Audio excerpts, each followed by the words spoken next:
tale, insomma, e chieste esplodendo materiale, esplodendo cultura, esplodendo fino a un modo di pensare. Questo è importante. Non basta aspettare che questa cosa funzioni da una di assattere, insomma, certo. Bene, come damos a ver aula Anna Maria D'Alveira.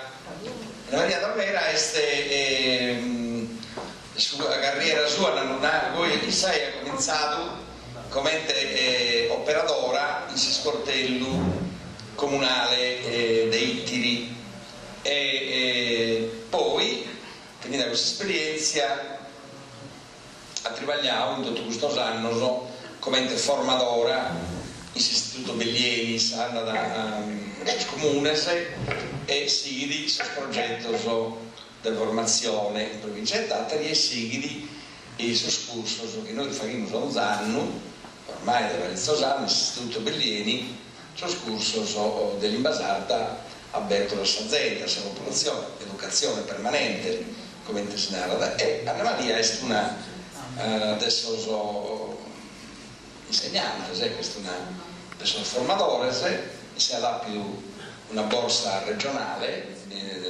una questa borsa della Ventisese, e ha fatto un tribaglio, io sono stato su tutto il show, sulla letteratura sarda, cioè sul progetto show consistia di sue fraigare un progetto didattico di insegnamento letterario intro l'insegnamento sul sistema letterario in scuola, ecco, in una scuola superiore, è stato un bello trivaglio, insomma, è stato approvato, insomma, dalla regione, poi insomma abbiamo capito che su tempo si è stato a riuscire a pubblicare. Infatti sono risultati di questo lavoro, come si può moltiplicare. Esatto, questo come l'idea è dello pubblicare, lo va a sconoscere, insomma, lo va a sconoscere. Secondo me è stato un lavoro bene fatto, è stato un lavoro che conosce dai conti dedotto sul programma, no? Di letteratura sarda dai suoi cominci a suo evento, però intro sul sistema letterario del programma di questa scuola, cioè sul Medioevo, che si va l'origine della lingua italiana, ecco, essa entra nel suo scondario, nel suo invento, che si va da Tasso, Ariosto e Petrarca, tanto scrivimento, entra da chi in Araolla, chi in Antonio Cano e Gai, su schendo del barocco, entra chi sono autori, ecco, insomma, in modo che gli studenti in vita da un contesto, insomma, letterario, fino a che sia la letteratura europea, ecco.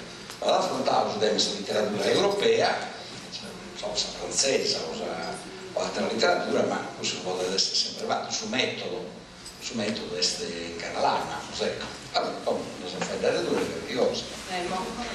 Buonasera a tutti e grazie al professor Pina per la Zagannaru. Io come ho prima mi occupo di questa formazione sia adesso sono operatore sia adesso dipendente comunale. Quindi mi capita molto bene di andare sia in suo comune e essere a contatto con tutta la popolazione di diverse abitati di questa provincia di Tattari e posso notare che tutto risponde in maniera positiva a questa lezione dell'Imbasata. Potamente in diverse abitati vengono vinti da poetas che sono incuriositi dall'Imbasata comune, magari che hanno inteso guardare e che chiedono magari chi cosa riguarda la scrittura, però mezz'orare finché la scrittura è solo. Io comincio sempre questa lezione di sardo facendo capire il risultato di salita sociolinguistica che è stata fatta dall'Università di Castello, un pari all'Università di Tattari ed è stata commissionata dalla Regione Sardegna.